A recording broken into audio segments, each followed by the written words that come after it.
Hello everybody and welcome to Humber Trust Board in May. Just at the start of the meeting, and this is for obviously all the board members, but also for anybody who might be watching this board meeting or listening to this board meeting.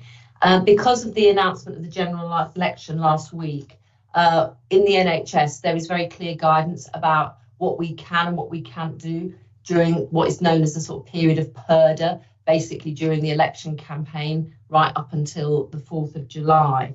And these rules provide that public boards meetings should be confined to discussing matters that need a board decision or require board oversight, but public board discussions on matters of any future strategy need to be deferred. Now, we've looked at these rules, Michelle and I, over the last few days, and apologies to members of the board for the back and forth in terms of the agendas. But we've pushed some of the items that we felt were conflicted by this guidance onto the Part 2 private meeting. Now, just to provide some assurance, in order that we can make sure that those items which will be discussed in the Part 2 are recognised later on, any decisions from them at the public board. At the next public board meeting, we will provide some information in the public domain about what we discussed and what we decided. I think that's probably a really helpful thing to do for everybody so that it's publicly there. Hope that's okay with everybody on the board, and I hope that's clear to anybody who might be watching this board meeting. Okay, so welcome everybody, and I have apologies for absence. Karen Phillips, I think everybody else is here today. Welcome, and our guests for our patient story as well. Any declarations of interest that people want to mention that are pertinent to the discussions at the board today? No, thank you very much. Obviously, as I always say, any changes, please let the board support unit know.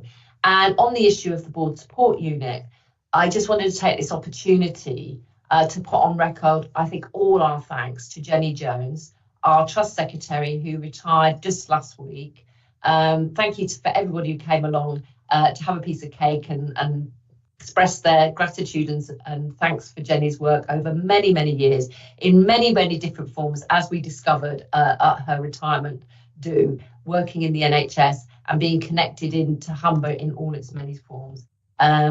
She's been a tremendous support personally to me in the last couple of years, and I know each of you in different ways also have your own memories of how Jenny has helped you out or supported you in the work you do, whether it's a short time or a much longer period of time. Michelle, would you like to just say anything for the record?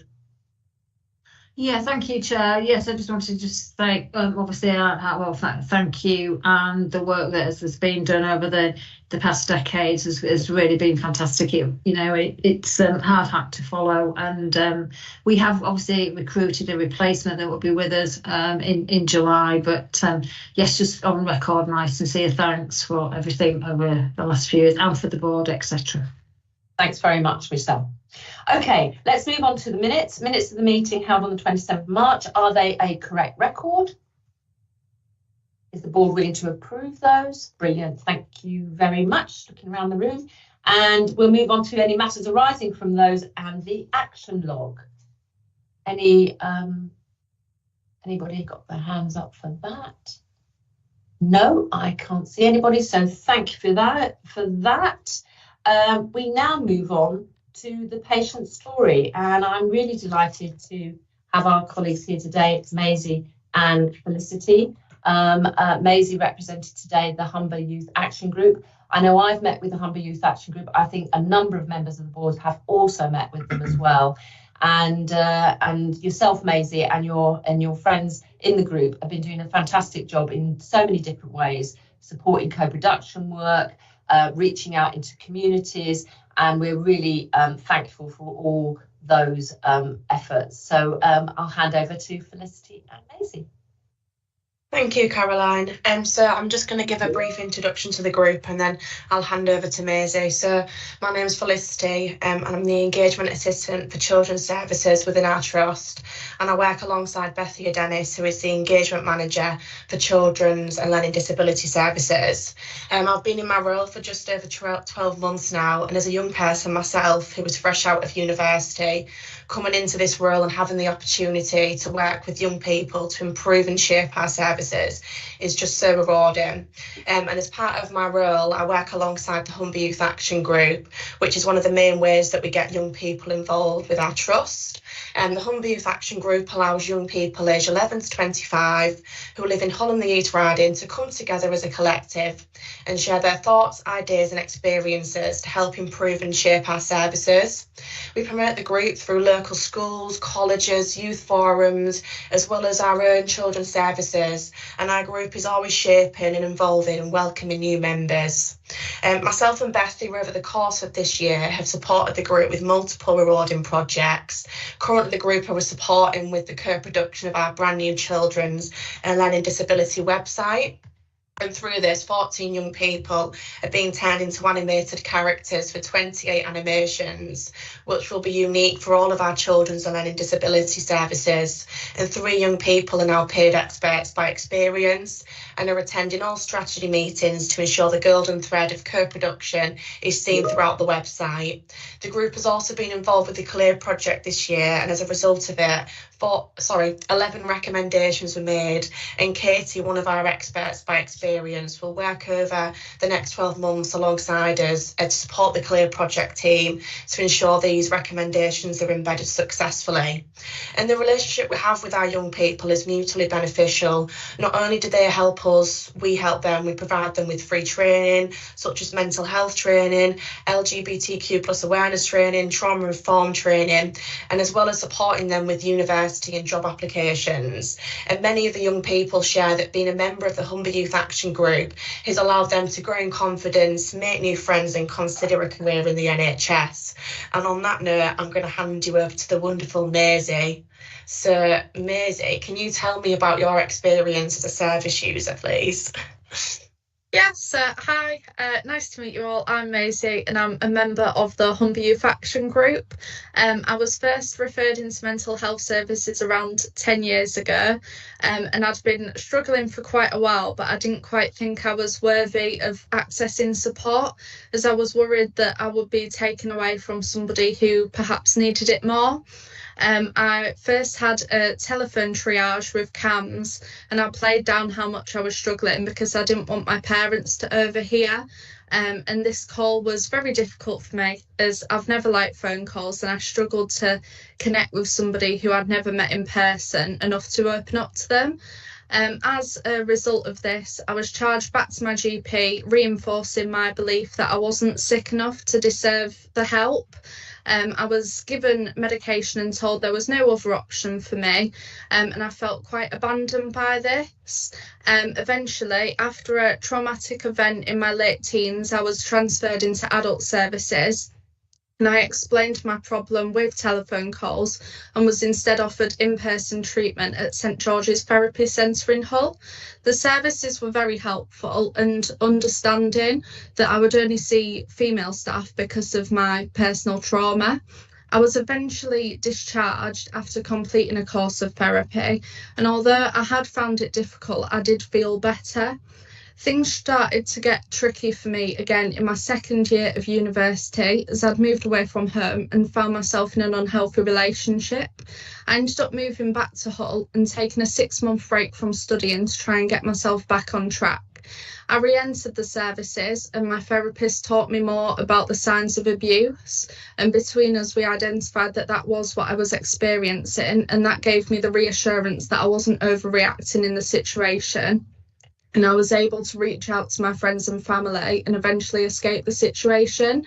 At the time, I was receiving treatment for low mood anxiety over Silver Cloud due to lockdown. By now, I'd felt that I was more able to advocate for my needs, so I rang up the services and explained that the treatment wasn't quite working for me due to what I had been through, and the lady on the phone was very understanding and agreed that I needed a slightly higher level of support.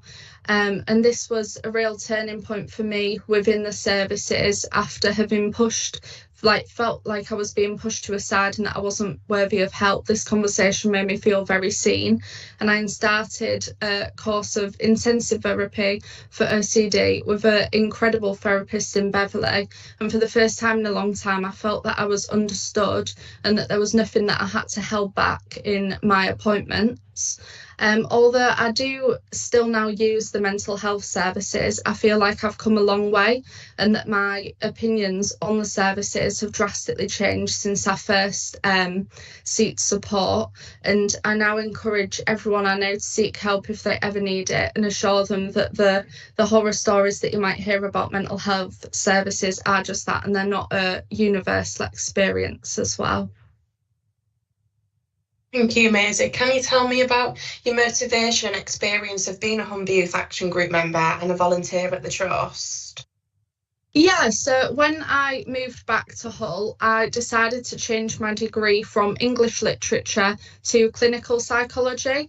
I'd never really known what I wanted to do with myself before, but the journey that I had been through made it clear to me that I wanted a career that would allow me to make a difference. I gained an interest in NHS careers and began looking at ways I could use my experience in a positive way to make a difference. I signed up to be a Humber volunteer and sent an email to Bethia expressing my interest in joining the Humber Youth Action Group as well. At the time, I had very low confidence and I was afraid to leave the house on my own. Bethia and the rest of the group were extremely accommodating, allowing me to first join with my camera off and just listening in.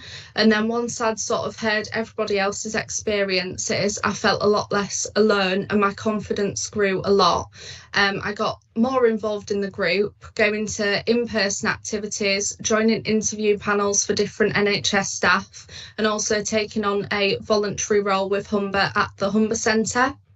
During my time with the Humber Youth Action Group, I've been a part of a wide range of projects. When I first joined the group, I just wanted to be able to make a small difference, and I now feel that I have achieved that and more.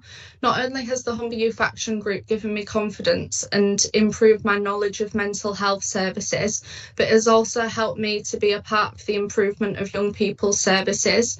Bethia and Felicity are always willing to hear our ideas and stories and bring us projects that relate to us. For me, this included meeting professionals from different domestic violence charities and creating posters to help raise awareness of domestic and sexual abuse towards young women. We also met with the police, and I felt that I was able to share my experience in an environment that felt safe and supported, which allowed me to feel seen and heard, which was not something I had felt previously when dealing with the police. I hope that having the courage to share my story with them, I'll be able to help other young women have a better experience with the police in the future, should they need to be in contact with them. One particular meeting that stuck out to me was when the Humber Youth Action Group met with the White Ribbon charity, of which I am now a White Ribbon champion, and I wear my badge to work every day with pride on my lanyard. Another was being involved in the creation of the CAMHS passport and discussing with professionals the wording used in their communications, explaining that telling a young teen that their case is not severe enough for a service often has quite a detrimental effect on that person's recovery. After being a part in this project, it was made clear to me that professionals are not out to get us, but they might not think in the same way that we do, and being able to be involved in co-production initiatives have reinstated my trust in the services, and they've been vital to both my recovery and my career. That's amazing, Maisie. Can you tell me about your journey into becoming employed by the Trust in the Adult Recovery College? Yeah, so I was first made aware of the Recovery and Wellbeing College through the Humber Youth Action Group. It was shown to us and we made it clear that we wanted one that young people could access to break down the barrier between teens and mental health support especially. Being involved in the creation of this Youth Recovery and Wellbeing College was a fantastic experience, as not only did we get to have our say on what the website would look like and what content would be available. We also met with all the relevant professionals along every step of the way, and this was the first time I was made aware of a service being created solely through the eyes of its target audience, and I thought this was a really great thing, as it was really inspiring to see a group of young people come together and share their experiences, both good and bad, and get something really positive out of it. So being able to say that you were involved in the creation of a service from start to finish is something that I and my fellow members are very proud of. The youth involvement in the development of this service wasn't just behind the scenes either. I was on the interview panel for the relevant staff and was invited to be in the filming of the 5-year forward plan. It was on this day that I thought to myself I could really make a difference at Humber, and it seemed like a nice and supportive place to work. My experience with filming with the PACE team was brilliant, and everyone was really friendly, and they didn't make me feel like an outsider or that I was being treated differently due to being a service user. So that night I went home and looked for jobs within the trust that I could apply to, as I was approaching graduation from my undergraduate degree, and I came across this job in the Recovery and Wellbeing College, and it seemed like the perfect fit. And luckily the Humber Youth Action Group had given me the relevant experience that I needed and a great reference to go with it. So I submitted my application and I was delighted when I was granted an interview. When Bethia got the news I had applied, she was nothing but supportive. Knowing that I had Felicity and Bethia behind me and some experience volunteering within the trust gave me the courage I needed to take that step into full-time employment, as I'd gone from being unable to leave my house and being terrified of the world to being an NHS employee with a first-class degree in clinical psychology. If you'd have told me that a couple of years back, I'd have never believed you. And my job at Humber has allowed the perfect balance of being able to develop myself and my skills whilst also knowing support is always available if I ever need it. So amazing. Can you tell me what your next steps are in your journey? Yeah, so I like to think that my journey is something that's never fully over, and I now have the self-belief I previously lacked. I'm always first to jump at new experiences.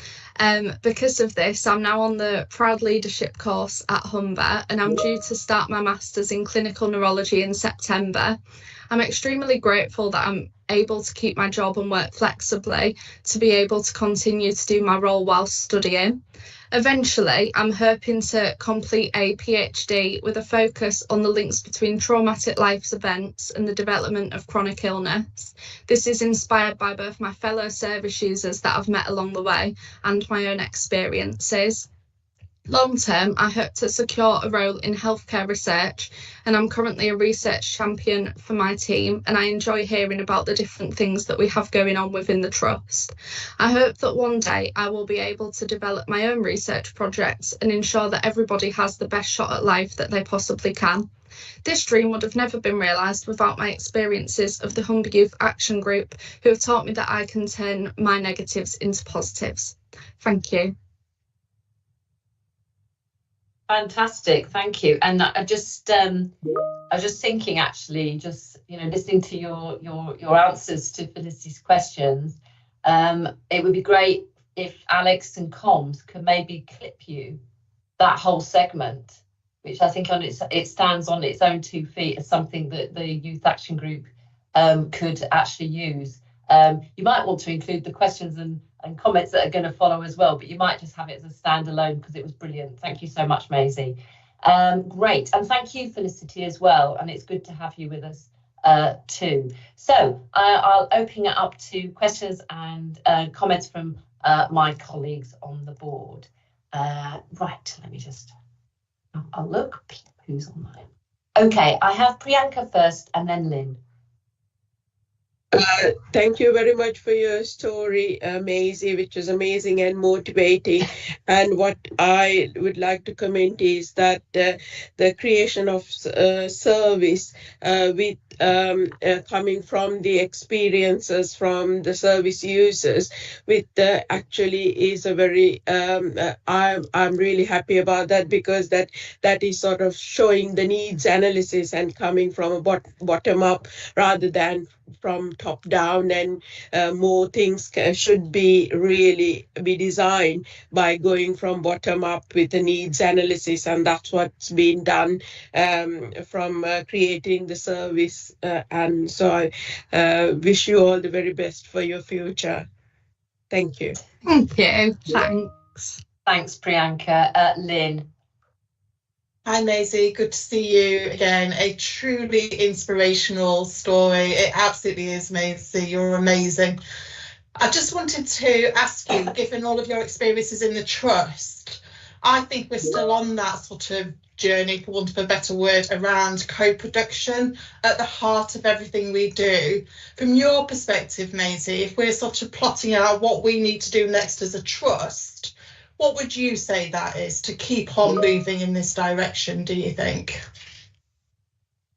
I think what's become really prevalent to me personally is when Bethia asks us what we'd like to see, because I think a lot of the time sort of someone will have an idea for a project and then take it to service users to get that experience in. But I think what's been really different about the Humber Youth Action Group is that Bethia and Felicity have come to us and said, right, what do you think the services are lacking? And then sort of worked it from there, because I think often sometimes like the people using the services have the best idea of what they need and what they haven't been able to access, and I think this is like a really good resource to be able to tap into.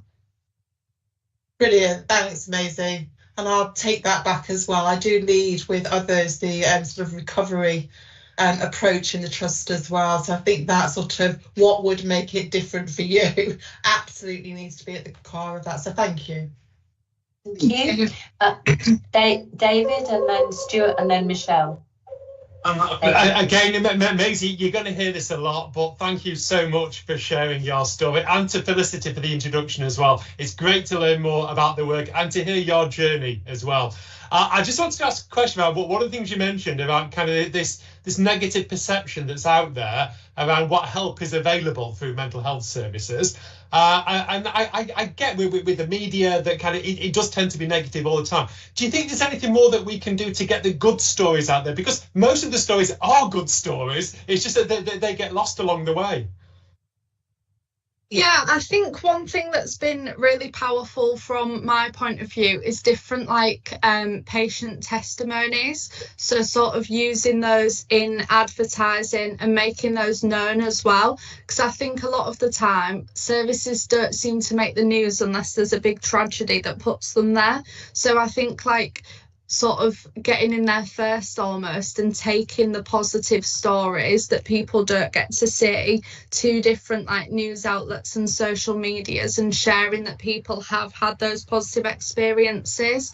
And I think it makes a real difference when you hear from sort of the people having the experiences, because it makes it a lot more personable and it makes everything seem a lot more approachable in my point of view as well. Thank you.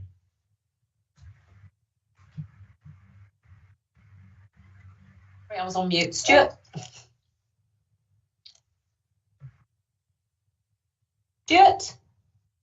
Stuart's frozen. Let me go to Michelle.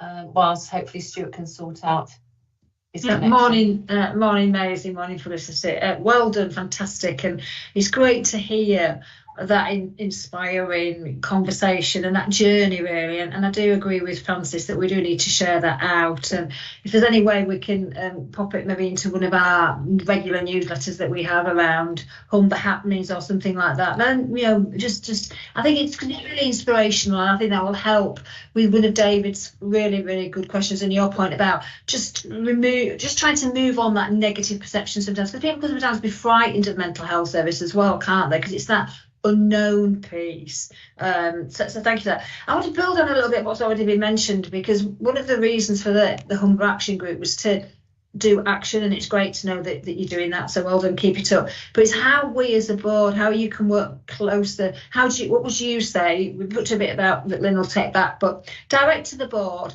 do you feel that you've got enough of that contact? And this is also for you, Felicity. Have you got enough of that contact with the board?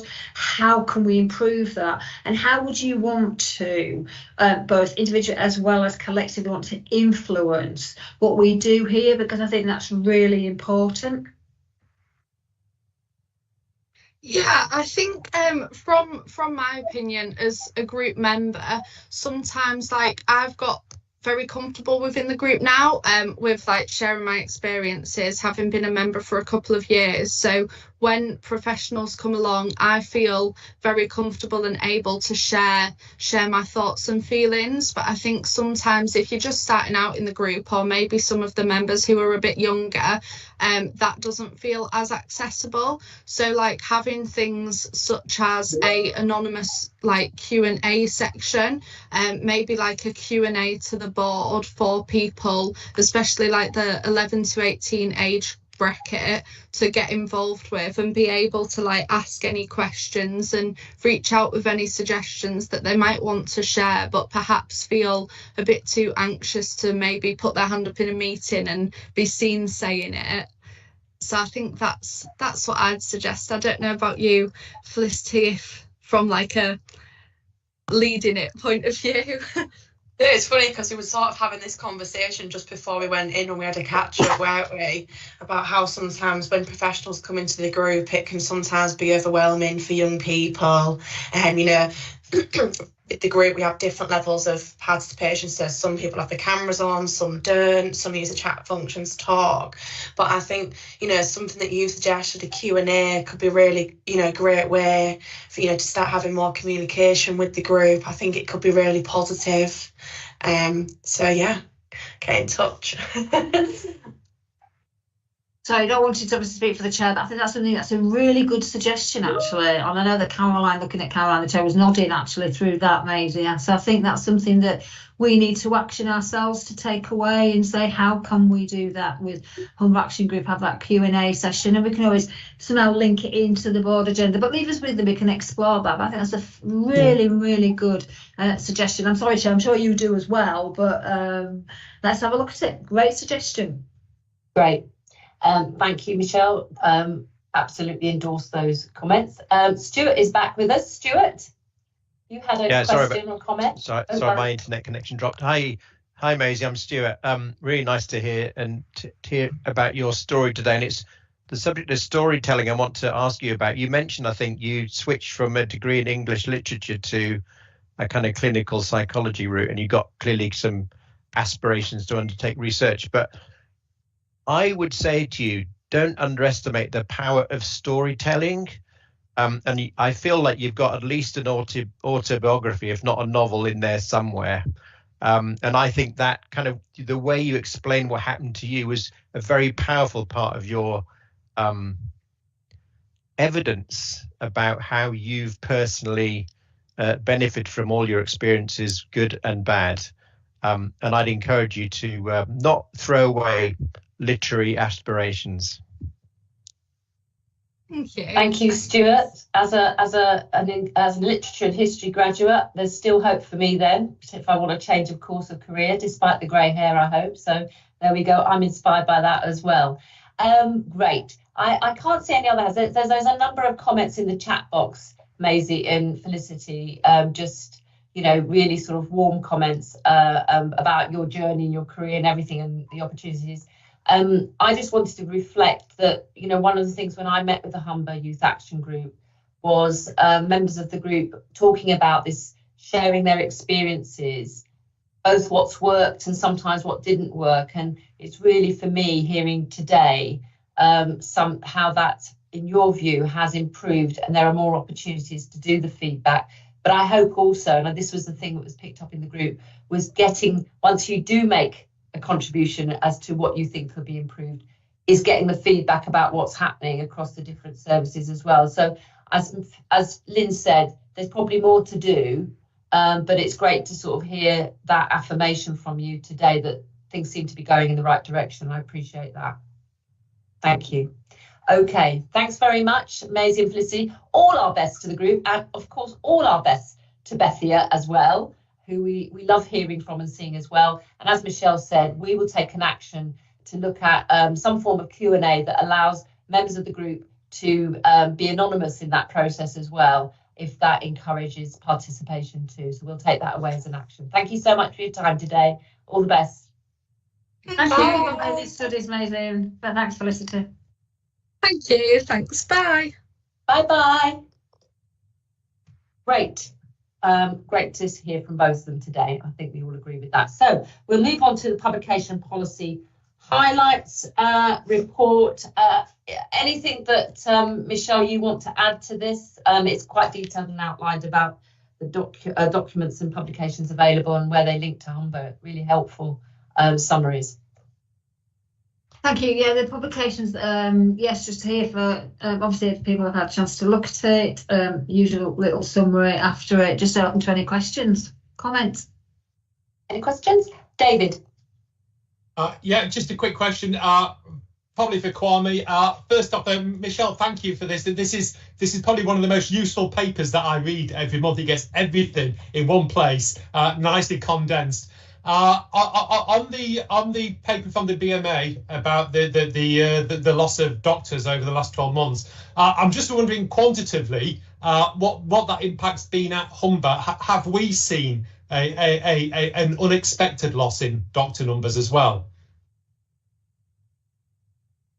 Not directly. We haven't had junior doctors resigning from our trust to move to other countries. We have had one or two consultants, especially locums, who have gone on holidays and ended up in Canada. But on the converse, actually, what we have is using NHSE approach of saying that areas which are slightly under doctors should have more trainees, because when trainees are trained in an area, they stay. We've had an expansion of core trainees, and we've had an expansion of higher training with a view that would help with our future recruitment. So we've benefited from that approach. That's great. Thank you. Yeah. Thank you, David. Francis? Yeah, just disappointing to see the NHS Public Accounts Committee saying supply chain hasn't worked in effect. You'd have thought buying in bulk would be the right way to go about doing things. We've discussed it at Audit Committee, but I'll look forward to hearing about that from Pete at Finance Committee, because it's depressing that we can't get savings by buying in bulk and working together. Just shows you that the NHS doesn't work together. Absolutely.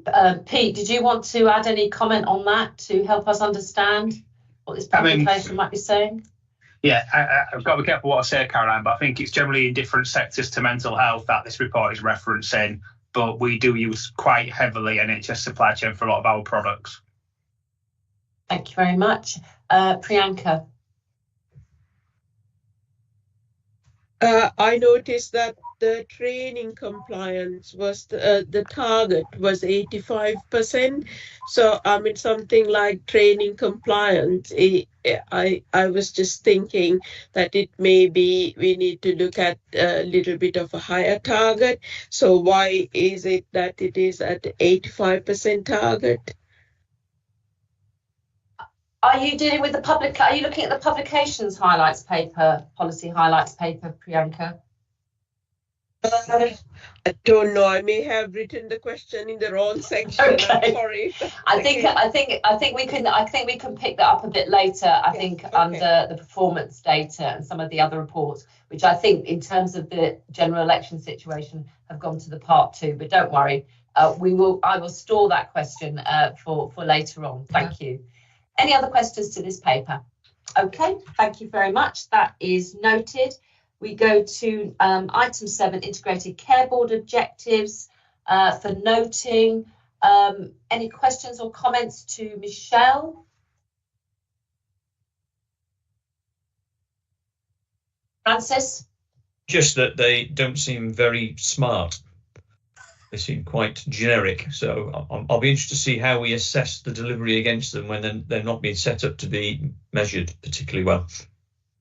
I think that's a really good observation, Francis. It's one that was mentioned by myself and others at the ICB board. So my understanding is that there are a couple of exec directors taking these away to make them more smart and measurable. Because obviously this follows on from the start well, live well, die well, overarching principles. So they do need to be smarter. It's a really good observation. It has been raised at the ICB board. These have been signed off now by the board, but they are expecting to come back a little bit with some metrics in there.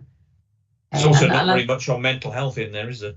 No, again, that was something that I picked out, or autism or learning disabilities either. Very acute focused. I mean, I know that they have to link into the national guidance and some of the national targets that are coming out, but they could be more of the localized targets and localized, because there are the blueprints mentioned, etc. So again, these have been signed off, but they are being taken away. So hopefully some of the metrics will include the more specific things around learning disability, autism and mental health, but we'll keep an eye on that, Francis. Thank you, Francis. Philip. I just want to echo Francis's comments and say that I wrote something less polite in my little book about what I thought about them, but I shan't go there. Okay. I think that's noted, Philip. I'm very good at mind reading to some extent, so that's absolutely fine. Observed, noted. And I think for anyone listening in, when we sort of use the term SMART, it's about things that are really clear about what the objectives are, how it's going to be measured and what success would look like and in what time frame. That's the sort of thing for those listening in, what we sort of mean by SMART. Okay, thank you very much. I cannot see any other people indicating, so we will move on to item 8, which is report on the use of the Trust Seal. Michelle, anything to add to that? No. It's all outlined there. Any questions on that? Obviously, we have to report this back to the board. We have got records. We've used it 4 times. Happy to answer any questions. Questions from anybody? No, that's all very clear, all details in the report as it stands. Now we move on to review the standing items, item number 9, and this is for approval. And I've got Stella and Pete, I think, for us on this. Who's up? This is the annual review of the standing orders, scheme delegation and standard financial instructions.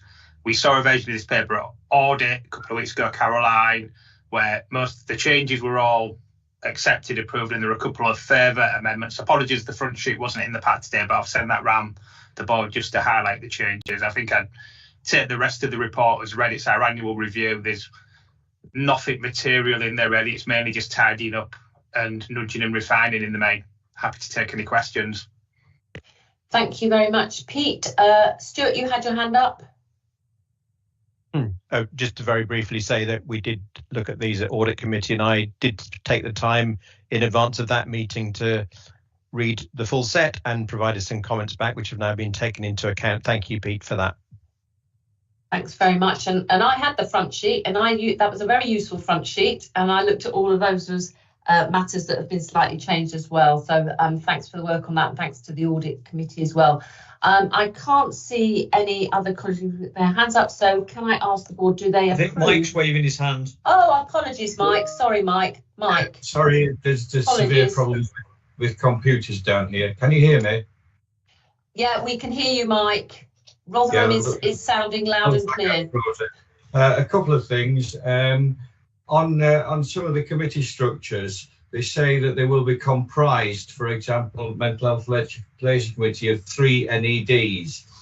They include 3 NEDs, but they're comprised of the NEDs plus other compulsory exec members to make them quora. So I think that needs changing. The other thing is that on the board scheme of delegation, the board appoints and dismisses 8 associate hospital managers which aren't listed, and that's a direct board responsibility. And I'm sure that I reflected that years ago in terms of the scheme of delegation, which isn't attached. Does all that make sense? Pete? Yeah, happy on the comments on the committee structure. We'll take that on board. Hopefully we can do that outside of the meeting, Caroline, and still approve them for today, subject to that. And I'll have to check on associate hospital managers, Mike. If you've raised it in the past, I can't for the life of me understand why it's not in there. So let me check that. Okay, thank you. Okay, thanks very much. So I'm seeking approval of the board to the changes outlined in the document, subject to checking and reflecting the points that Mike's made about associate hospital managers and composition of the committee. Is everybody happy to approve, therefore, this document? Okay, thank you very much. Okay. Just bear with me for a second. That's great. We move now on to, having approved that, we now move on to the annual declarations report. This is also, I think, for approval rather than just discussing. And I'm going to, again, Pete and Stella, I think. Stella, do you want to take Mike, you've still got, Mike, did you go on this one? So, hang on one second. Yeah. Mike, you've got your hand up. No, I think that's just a legacy hand. Sorry. Over to Stella and Pete. Okay. Sorry, Francis has got his hand up. Oh, Francis. No, he hasn't. Okay. I'm just all making it harder for me today. That's fine. Okay. Stella. Okay, yeah. So the annual declarations, you have seen these before. As has the exec management team and council of governors. Any sort of amends that were suggested have been made, and this is the final version. You're required to self-certify that we meet the requirements of our licence or meet our licence conditions. So it's here for you to sign off that self-certification. Thank you very much, Stella. Any questions or comments to Stella, please? No? Is the board happy to approve this document and this report? Thank you very much. That's approved. We move on then to Lynn and the item 11, Emergency Preparedness, Resilience and Response, EPRR annual report. Thank you, Chair. So yes, this is the annual report for EPRR. I'm putting it in front of you as the Trust's Accountable Emergency Officer. The report sets out it's been yet another busy year on the emergency planning front. It does recap the outcome against the self-assessment in relation to the national core standards. It does set out the work that we're continuing to do to improve our compliance against those standards.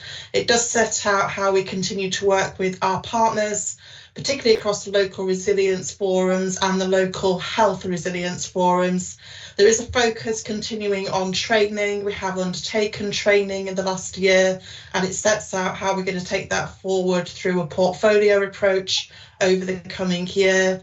Sets out how we're continuing to test our business continuity plans, our arrangements through exercises as usual, and again, sort of the focus around that for the coming year as well. So very happy, Caroline, to take any questions in relation to the report.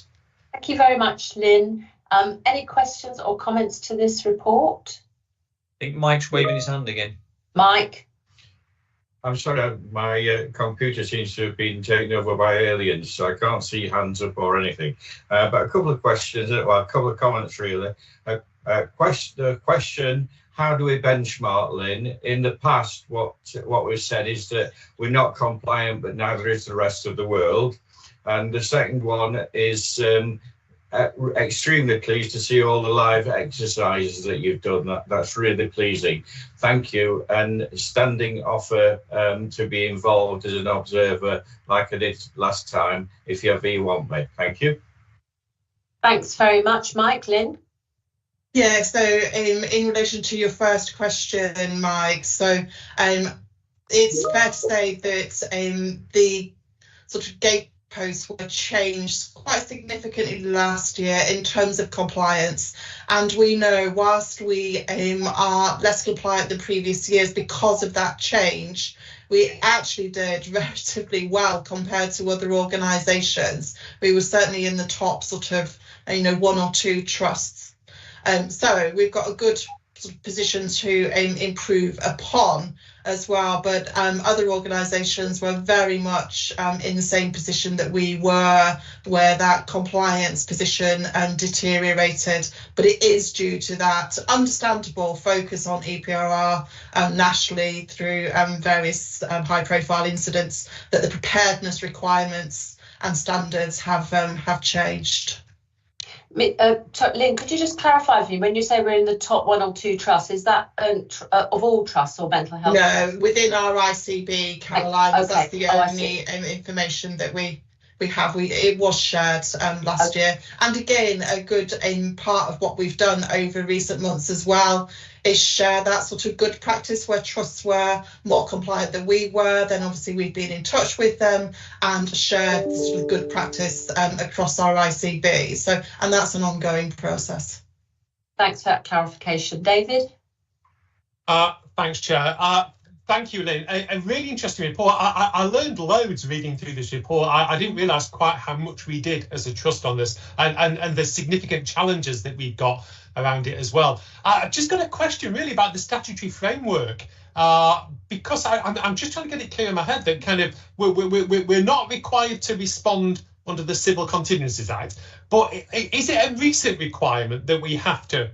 This expectation under the Health and Care Act 2022, is this a new responsibility that's fallen on us? And if it is there any resourcing around this? Because this is a huge amount of work that's kind of coming from our core budget. And changes obviously came into effect, David, in relation to the ICB arrangements last year. So that has increased the responsibility and requirements upon organisations such as ourselves. Mm-hmm. So we are asked to respond as if we are a sort of first responder. So that's the sort of requirement. So that has been a sort of change in clarification. I think it's fair to say that probably was to some degree the expectation previously, but no, it has raised the expectation of what we're required to do. Okay, but I'm guessing as that expectation has flowed down, I'm guessing the money hasn't flowed down as well to resource that work. No, there hasn't been additional resources, David. Although what I would say is because we are working collectively with our ICB colleagues, then there is that possibility, obviously, to sort of share the preparatory work. I guess that offsets to some degree requirement for resourcing, but no, that has been fed back, not surprisingly, by most organisations around the resourcing. Thank you, Lynn. Thank you, Lynn. I can't see any more hands up. Just one question, if I may, Lynn. Is there anything more that would be helpful from the board to support the process before we get into that, the deadline for actually the next submission? At this stage, Caroline, I don't think there is. We did agree last year that prior to our submission, we would report, I think via the audit committee, what we're expected to submit. If there's anything that transpires, I meet very regularly with the team to oversee, particularly where we are against the core and standards. So we have got all of that work in train at the moment. But thank you for the question. I'll certainly come back to the board if there's anything specific that would be helpful. Thanks very much, Lynn. This report is for approval and assurance. Can I seek the board's support for approval? Thank you very much, and please pass on our thanks to all the work from the team as well, and the comments about the live actions and everything I thought it was really great to see that in the report. Very sort of practical work going on, as well as sort of going through the number crunching and the data filling and everything else. Brilliant. Okay, thank you very much, Lynn. We move on now to the June Board Strategic Development Agenda. It's there for noting. Are there any questions or comments, please? No? Okay, thank you very much. That is noted. I haven't received any items to escalate. Any other urgent business? Stuart. So not under urgent business, but really any other business. So on the original agenda, we also had the report back on the freedom to speak up work, and that doesn't feature on the agenda for this meeting. It felt like the same kind of report as the one we've just heard from Lynn, and I wondered, just to make sure, I just want to clarify, are we going to consider that in due course?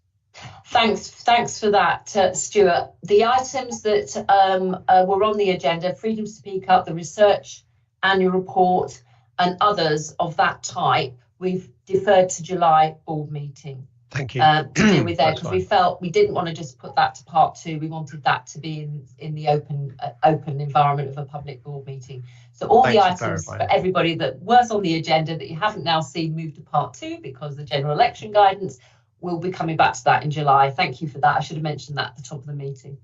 Thanks. Thank you. Okay, review of the meeting. I know it's been a bit sort of changes of happening that were out of our control, but any comments about the meeting, the papers, and what we've discussed so far today and the actions arising? Great. Brilliant. Okay, thank you very much, everybody.